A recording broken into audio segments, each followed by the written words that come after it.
This is the Compass Podcast, disrupting your day-to-day with experiences of the divine. My name is Ryan Dunn. I'm the host. I had a disruption of my own recently. This disruption was centered around my personal perception of Jesus Christ.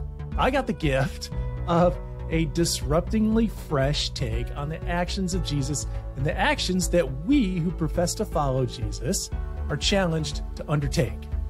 This episode is gonna hit you with that kind of disruption and fresh take too. For me, the disruption started with this question: did Jesus riot?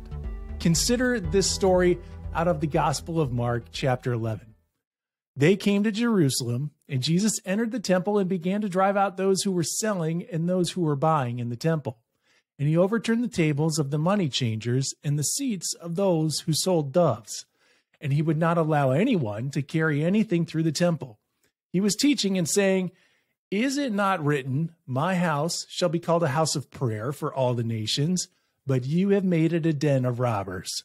And when the chief priests and the scribes heard it, they kept looking for a way to kill him, for they were afraid of him because the whole crowd was spellbound by his teaching. Damon Garcia is our fellow sojourner and seeker for the upcoming conversation that we're having right here on Compass. He invites us to think about what actions like this meant for Jesus's view of holy action and belief. It's a bit of a disruption if you grew up with the notion of Jesus being a calm and passive presence seeking to teach people about the afterlife. Instead, Damon comes at us talking about Jesus in the here and now and disrupting our acceptance of systems of harm and injustice. Let's meet Damon Garcia. He is a public theologian, a writer and video essayist. You can find his work on YouTube and in the book, The God Who Riots, Taking Back the Radical Jesus. Damon helps people unsettle and untangle the influence of Christian teachings that have done harm in the past, things like colonialism. So let's get talking with Damon Garcia on the Compass Podcast.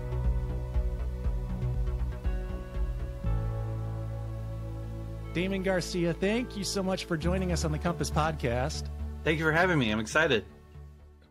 I want to hit you with a deep theological question. It's one that you bring up in the book, and you treat it you take it in a different direction than I have generally heard it taken. So here's the question, Damon.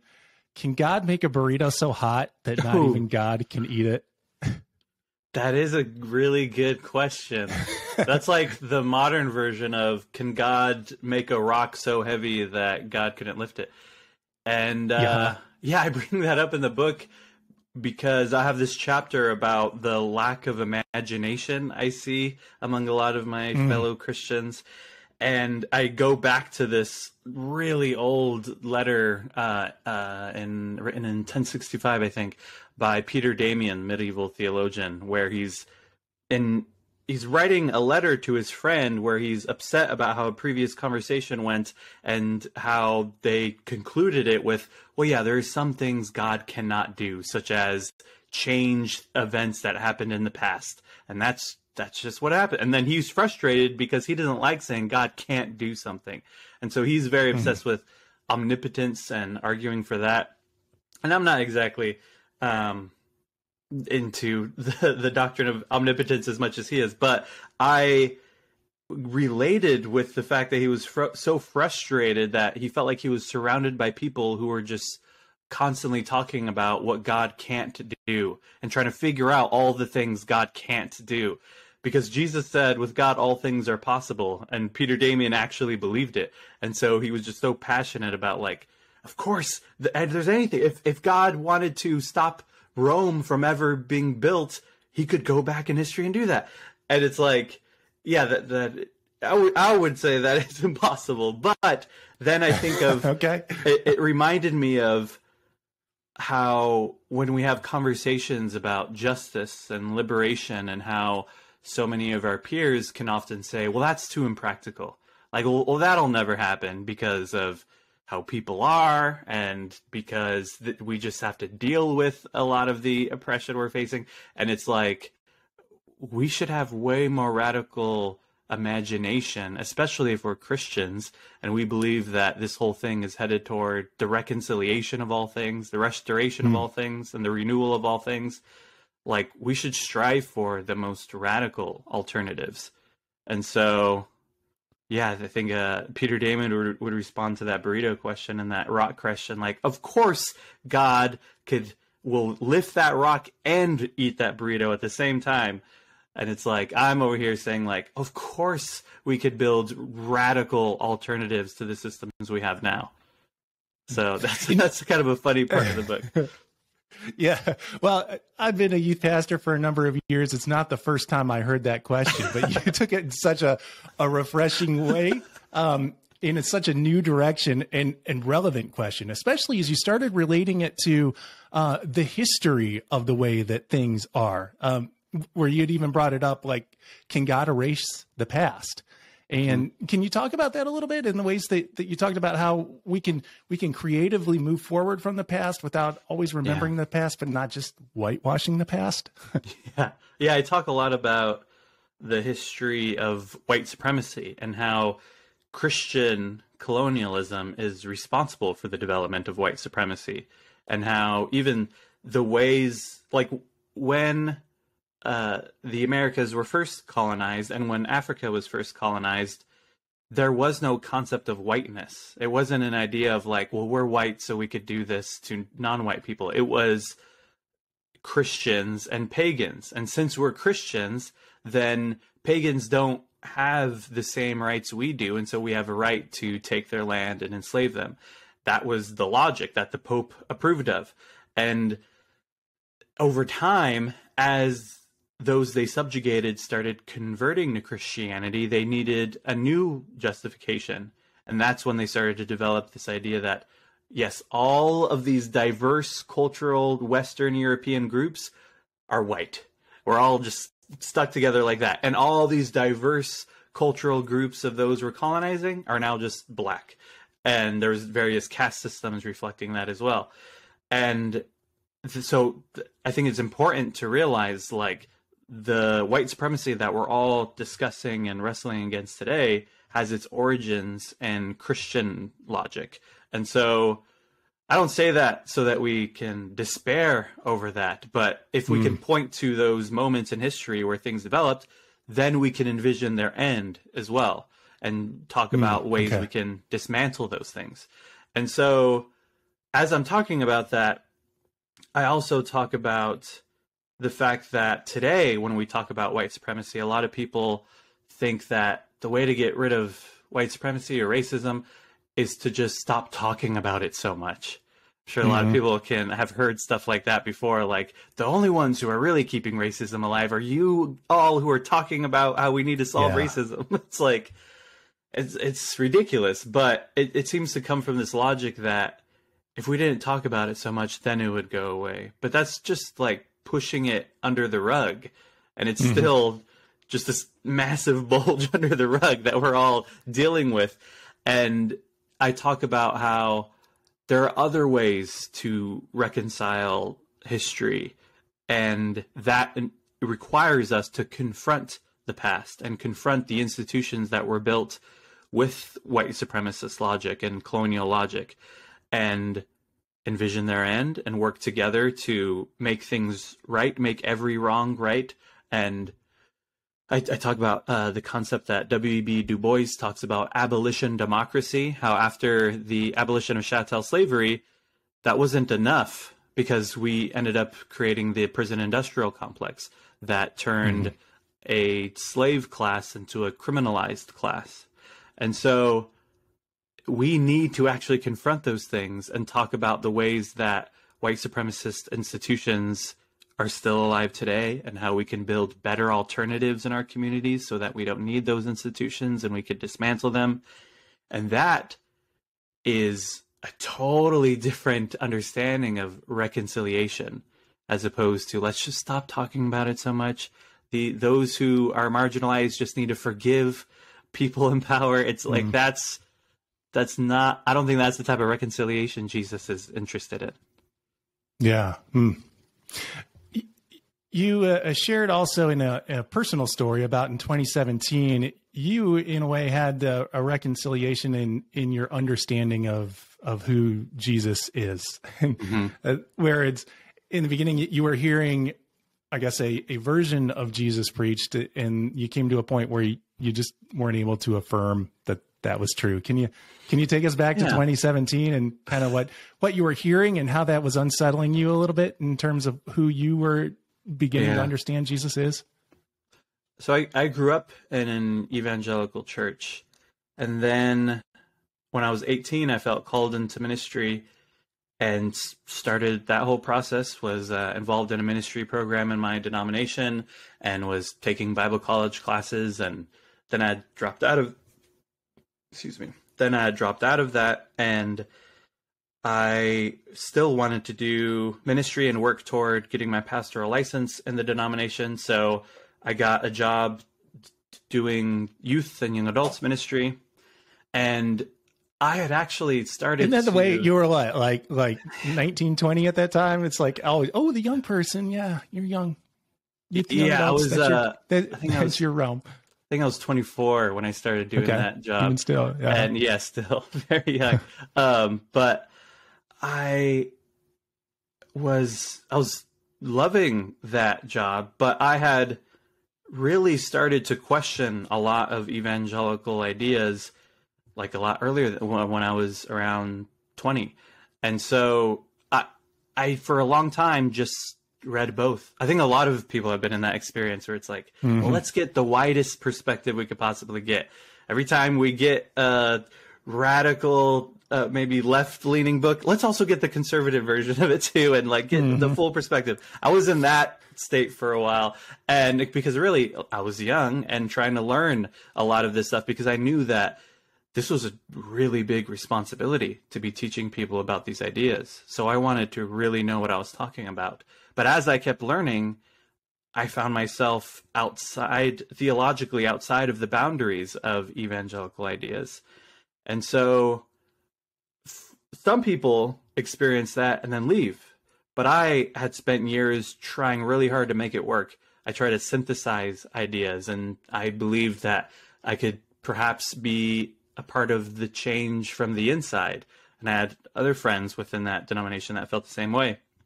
And then it eventually got to the point where it just became impossible. And in 2017 is when I fully realized that. I was about to get my pastoral license and go through that interviewing process. But before that interviewing process, months before, they give you a list of the questions they're going to ask. And I knew I couldn't answer them honestly. And so that was starting to make me feel unsettled. And then at the time, in 2017, there was a lot of talk among my peers about things that were going on in our country, like Trump's travel ban on Muslims, Black Lives Matter protests, women's marches, trans rights, immigration. And then at church, none of those things were ever talked about. And so one day I had a meeting with some of the assistant pastors at the church and told them that I don't feel comfortable inviting young adults to service on Sundays. And that was mainly a problem because I was the young adults minister. So it was literally my job to bring young adults to that church. So you were, in a sense, telling them like, hey, I can't do my job. Yeah.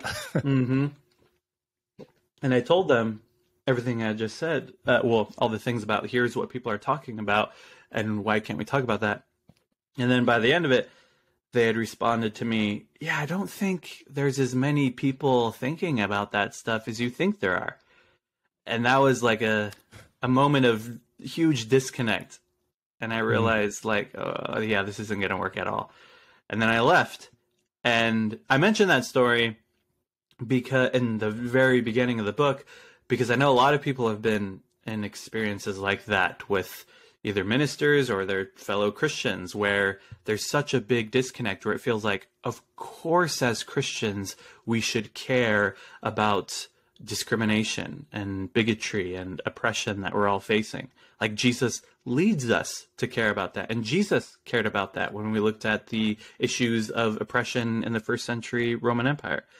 And yet we at times meet so many Christians that say things like, oh yeah, I'm not really political, I'm a Christian.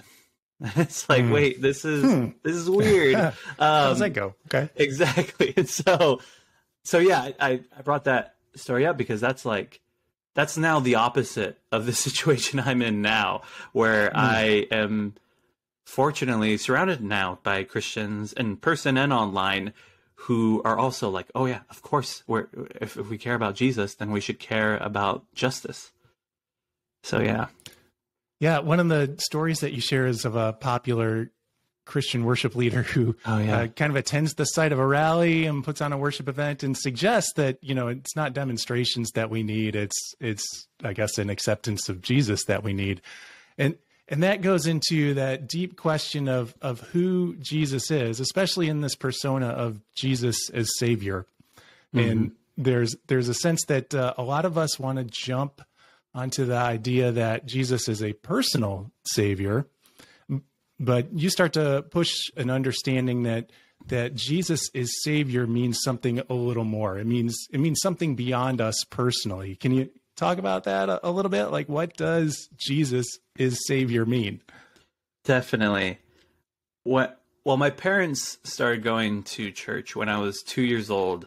And so my early childhood was them basically like learning how to live this new life, because before that, they were experiencing a lot of personal problems. They had both been drug addicts, and my dad had been in and out of prison, and they came to this conclusion that they wanted to radically transform their lives.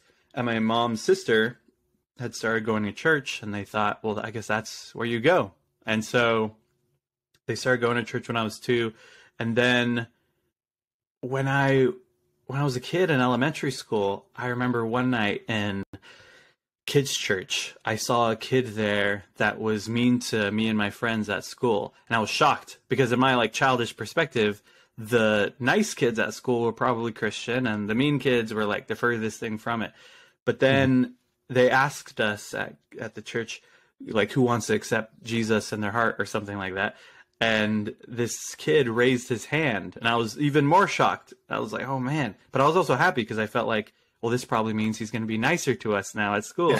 This is great. And so the next day in Holy PE Spirit class, activate. Exactly. Right. He's going to be nice. Uh-huh. Yes. And so in PE class the next day, I was standing on the blacktop on our numbers with my friends, and I told them, Richard got saved last night. And they said, saved from what?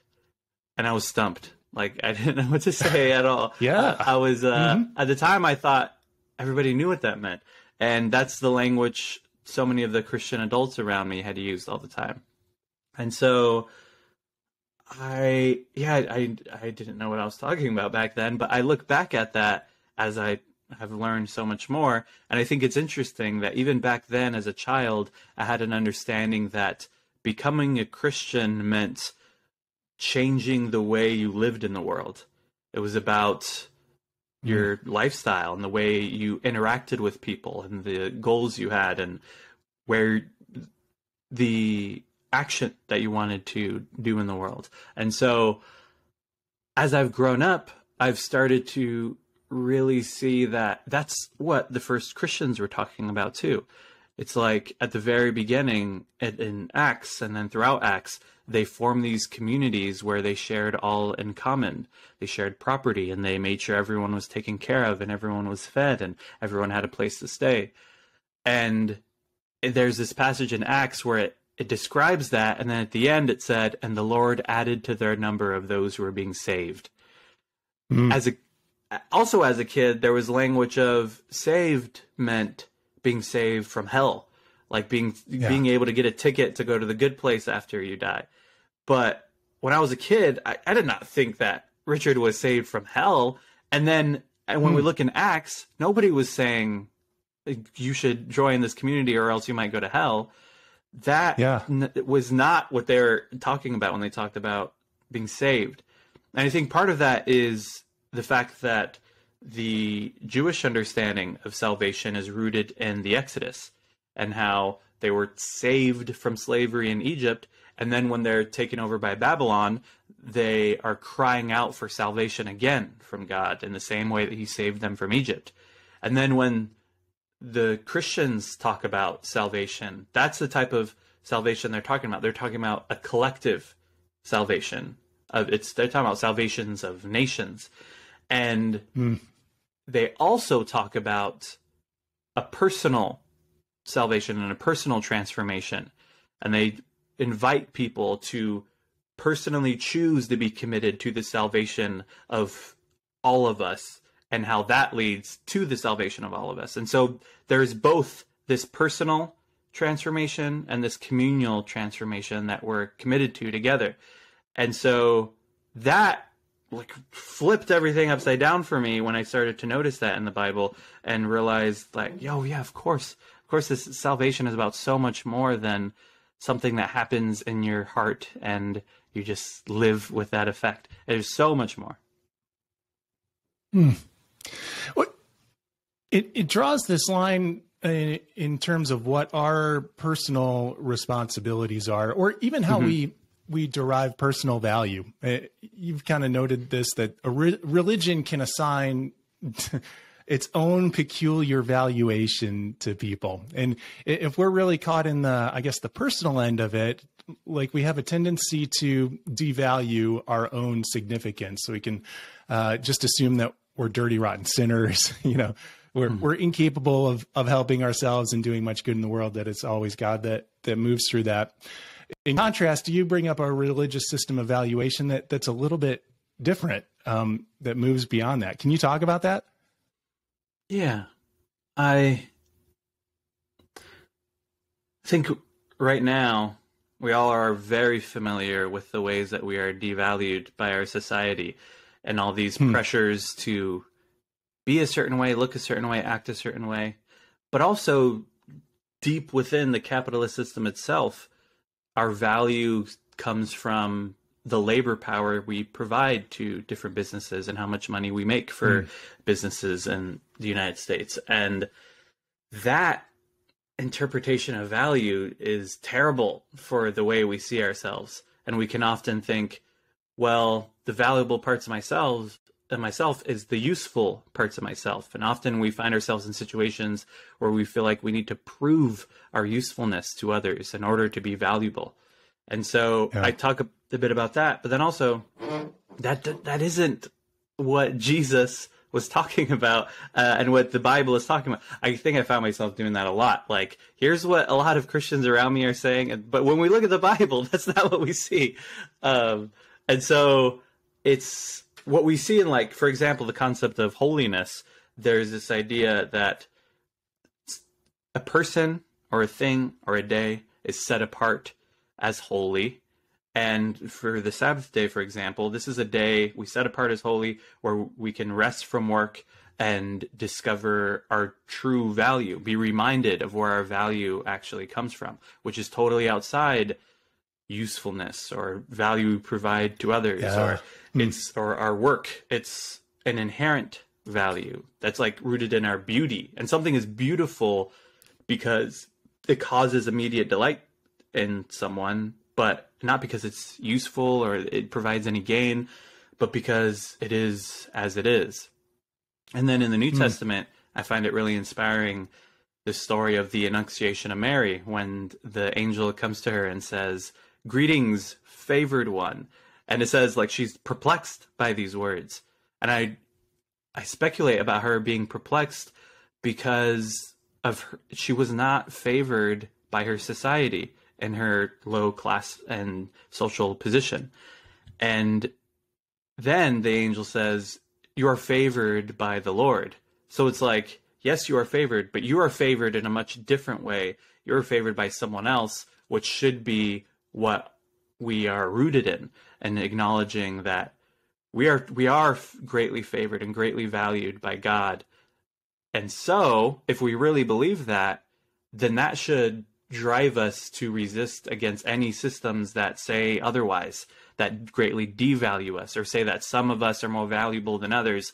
It's like, if we really believe that, no, we are all equally valuable and favored in the eyes of God, then we shouldn't put up with the ways that we are devalued and dehumanized.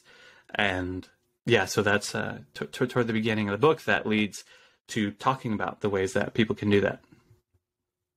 So what are some practices or I guess, just methods that you personally have that help you remember what your value is.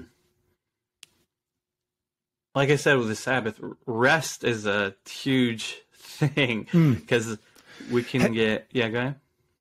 Well, with that, do you wrestle with feelings of feeling useless when you're engaged in rest? How do you overcome that?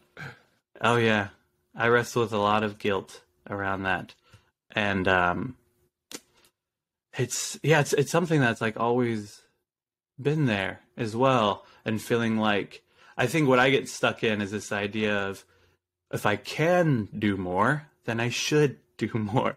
I'm also a type 3 on the Enneagram. That might have something to do with it. The achiever. But so these ideas is something that's really inspired me as I've wrestled with that.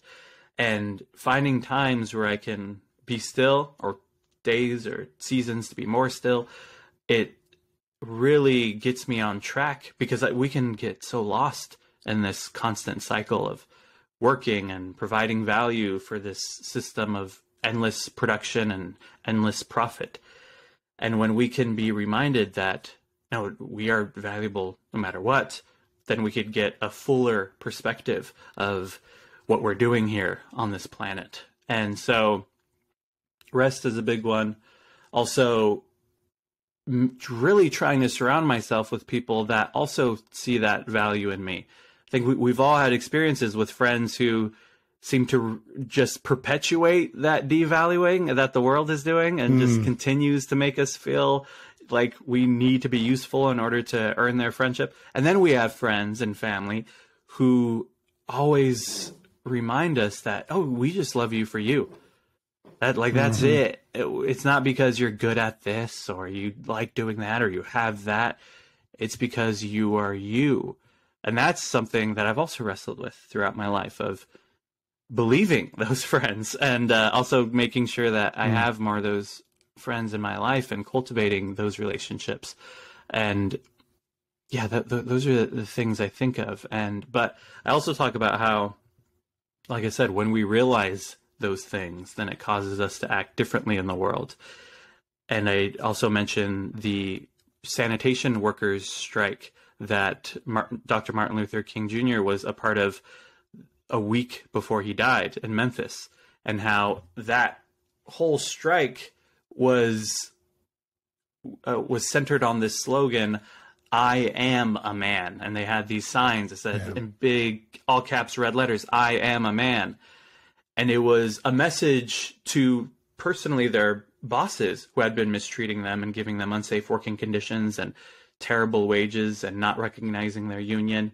But then it became bigger than that. It became a mission to the nation of saying, we as the workers, as Black people and Black people in general, we are men. And which it's not just narrowed by men. It's I'm a human. I mean, that's what they're really talking about. I am a human, so treat me like a human. And that causes us to challenge the ways we're being mistreated. And today, I've been really inspired by seeing unionization efforts at Amazon factories, for example, and Starbucks. My friend the other day showed me this card from Starbucks United and talked about how they're unionizing their workplace and how good it feels that each of them within that particular Starbucks agree that they deserve to be treated better. And so they're doing something about it. And so that's really inspiring for me, and really feels like the type of stuff that this calling of God really leads us to. How do you see the church or the community of faith sharing that message of valuation? Yes, that's really difficult. I think we've all had very many. Dang it. Because so should it be that tough? It's only tough because of how many Christian institutions seem to just perpetuate the ways that we are devalued and dehumanized. And it's like when we talk about how we're valued differently by someone else, by God, in a different way. Sometimes when churches talk about that God that they describe is just a bigger, stronger version of those who mistreat us.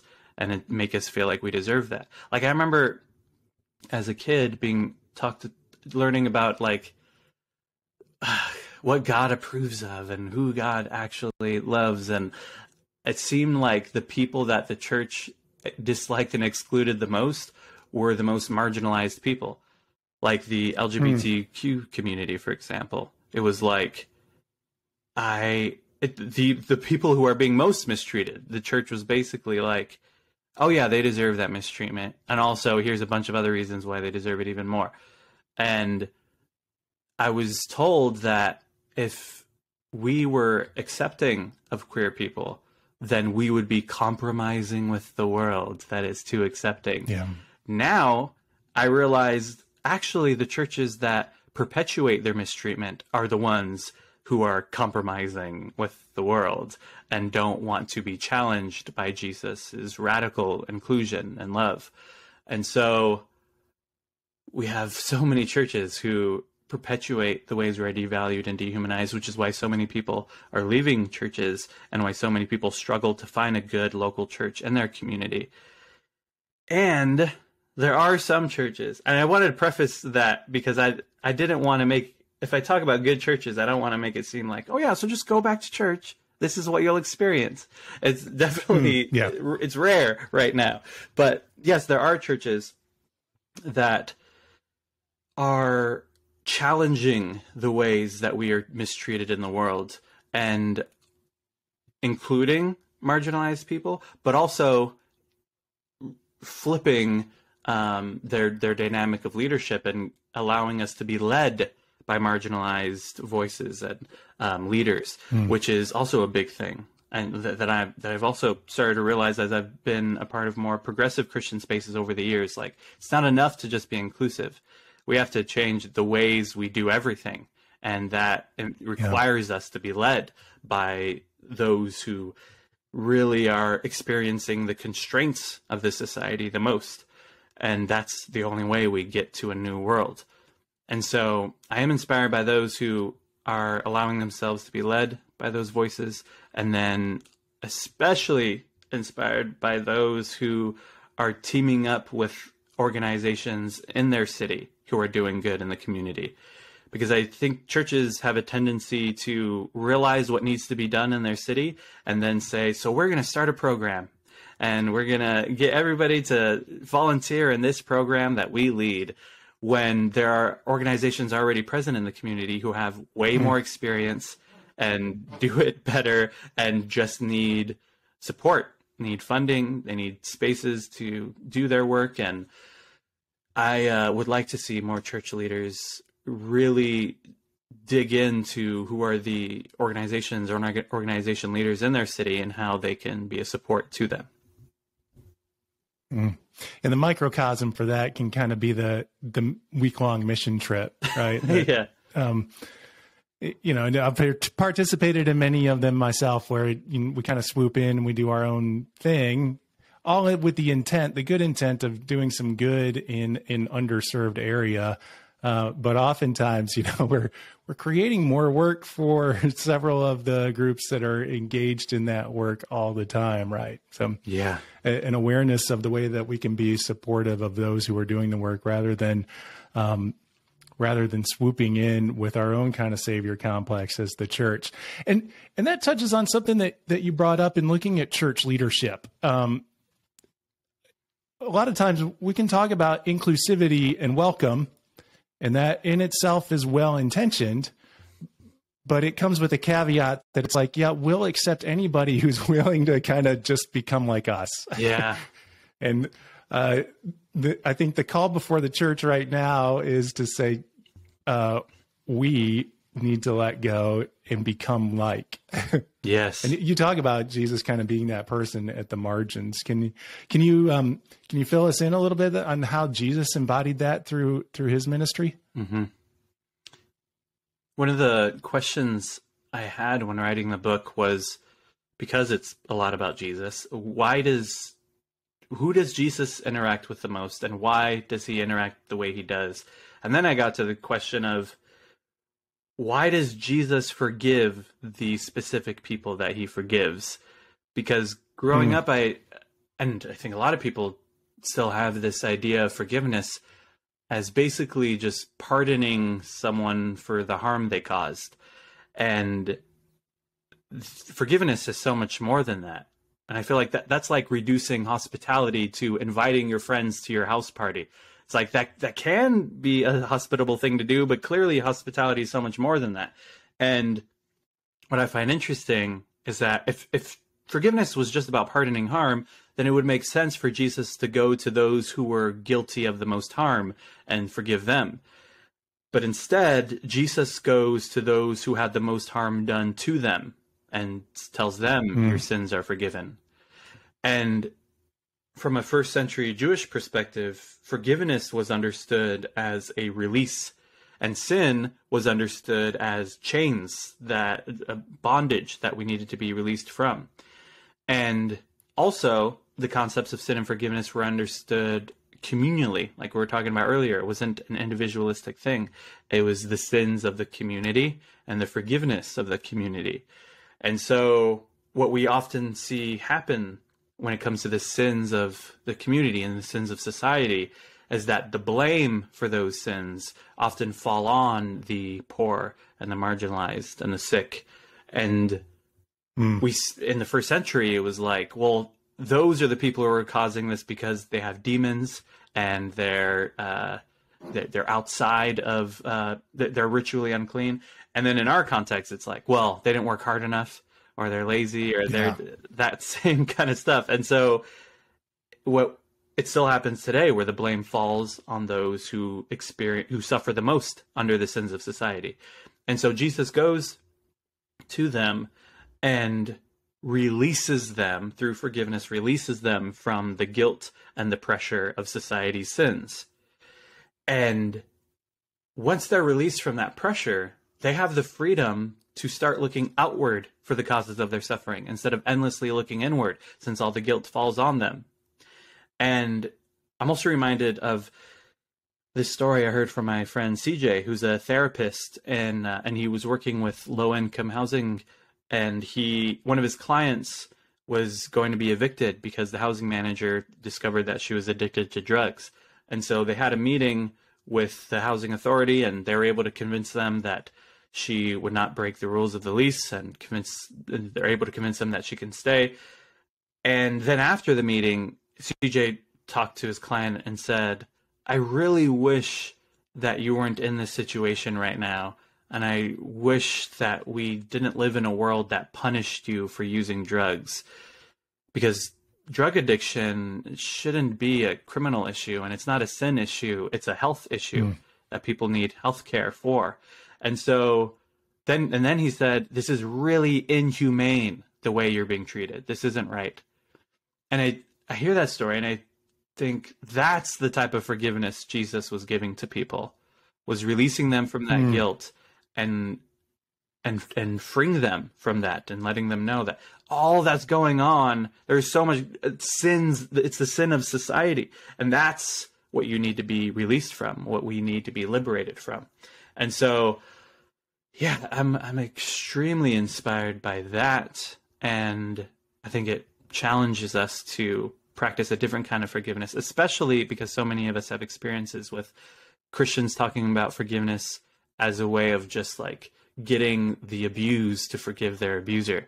And if they don't want to be in community with their abuser, then they're accused of being unforgiving like Jesus wanted you to. So it's like, that's the direct opposite of what Jesus was doing. Yeah, when we start learning about what happens with some of the sex scandals, certainly that has been the case over and over again. Well, Damon Garcia, what's next for you? I'm putting out this book. Comes out August 23rd. Yeah. And I would like to keep talking to people about this. Cool. When I wrote the book, the people I had in mind initially were people who grew up in a conservative church environment and then kind of left and aren't really part of that anymore, and got involved maybe in radical politics, and now feel like Jesus is kind of still somehow a part of that. And they even feel like Jesus maybe inspired them to do that. Like, I've heard a lot of stories where people talk about, like, yeah, I learned about this Jesus that said we're supposed to serve the community and make a better world and love everybody. And they just actually believed it and found themselves at a step with the church that taught them about that. And I wanted to really help people realize that your suspicions are correct. Jesus actually is a lot more radical than some of your peers were saying. And so there is a way to articulate our Christian faith that connects our desire for justice and our faith. And so I want to continue helping people connect those things. And then, of course, also would like to talk to progressive Christians and get them to also see, like, there's a lot more room to grow. We need a lot bigger imagination as the world is changing and as we're responding to the ways that the world needs to change. Well, where would be a good first step into the world of Damon Garcia?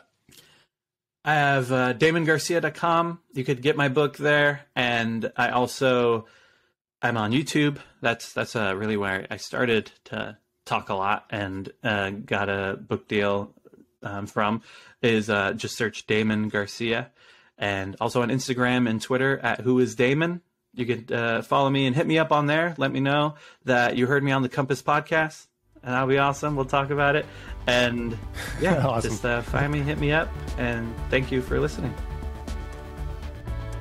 Yeah, thanks, listener, for being a part of this. I'm confident you found a sense of disruption too. If you want to know more about the Compass podcast, check out umc.org/compass. That's part of the website of the United Methodist Church, who graciously resources this podcast. A couple other episodes that might interest you include Healing Our Divides with Amy Julia Becker. That's from December of 2021.